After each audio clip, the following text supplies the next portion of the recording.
Are you looking for the best visa to get after moving around just to travel abroad? Many people talk about it, and it's amazing. Once you get it, you can travel to pretty much any country of your choice. And the citizenship, you don't even need to live in this country to get citizenship. It's called the Retirement Visa, otherwise called the Passive Income Visa. Well, some countries have the way they call it. But the majority of these programs are geared towards retirees with enough funds to support themselves while living in the country. There are a few that are available to candidates of all ages. But in this video, we will tell you about a few countries where you could get a retirement visa. For your viewing pleasure, let's get right into it. The Portuguese D7 Visa Program / Portuguese Retirement Visa Program. Portugal is a great tourist and retirement location, especially when it comes to climate, landscape, gastronomy, healthcare, and cost of living. It's even more attractive because it has one of the greatest retirement visa systems in the world, yet it's pretty much unknown. Almost everyone has heard of the Portuguese Golden Visa Program, which cost at least €280,000,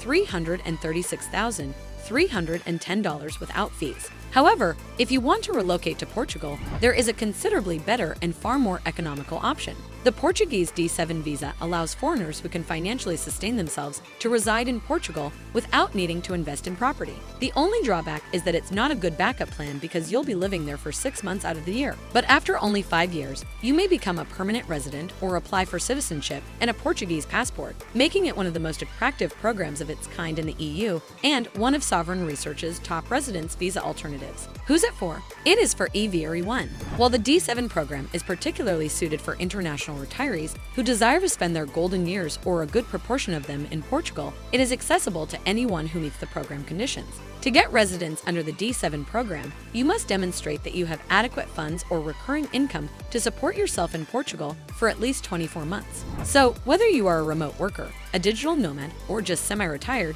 you may apply if you have enough passively derived income, appropriate savings, or a mix of the two. If you are applying on the grounds of regular or passive income, it would be a long-term stable income, such as rental income, fixed-rate interest, royalties, pensions, or even dividends, as well as salary income that might be used as the foundation for your application. In addition to the required sums listed above, you must be able to demonstrate that you have at least the following amounts of passive recurring income to house and support yourself and any dependent applicants. For the primary applicants, it is €665 plus per month for spouses, €332.50 plus per month till $399 plus, while for dependent children under 18 years of age, €119.50 plus per month, which is till $143 plus. Unlike the Portuguese Golden Visa, you will need to spend 4 to 6 months in country each year, depending on how frequently you will travel. In reality, this implies that the D7 is not a good backup plan. You should spend at least 6 months every year in Portugal.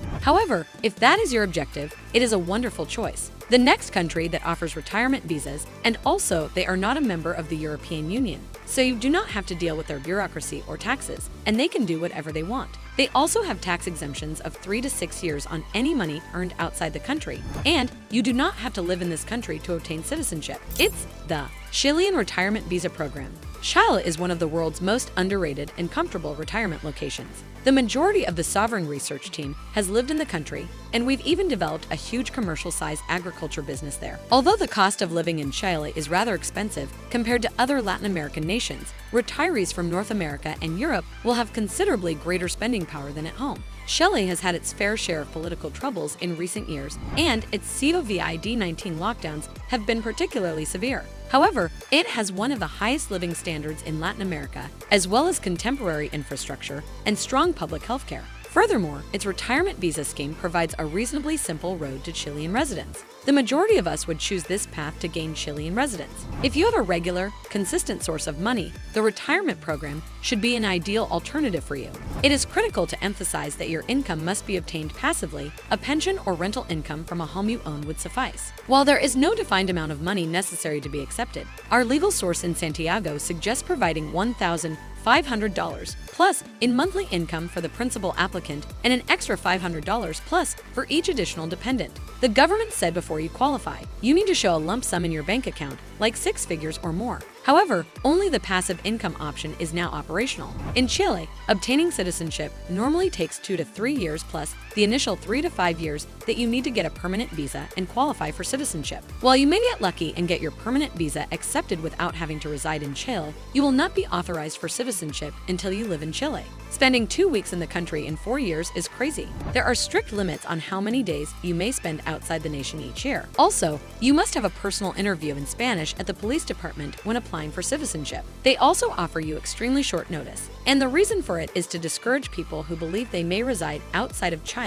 and obtain citizenship. Let's say they inform you a day or two before the interview. They could simply send you an email announcing when to do your interview. If you are unable to attend the interview, it is a strong indication that you do not reside in the county. You will have another opportunity in a couple of months with very little notice, so you have to wait for it in Chile. Overall, if you want to acquire a Chilean passport, you need to switch your lawyer. The bottom line is Chile is a great retirement destination to consider for 2023 and beyond. If you consider moving to a smaller town or the countryside, you may enjoy a great quality of life at a reasonable cost and face view. Though we still have some other countries that offer the retirement visa program, but we gave you the best countries that offer it. If you like this video, check out our next video, which is about the top 10 countries that sell their passport in 2023. Don't miss it, it's gonna be interesting. See you there.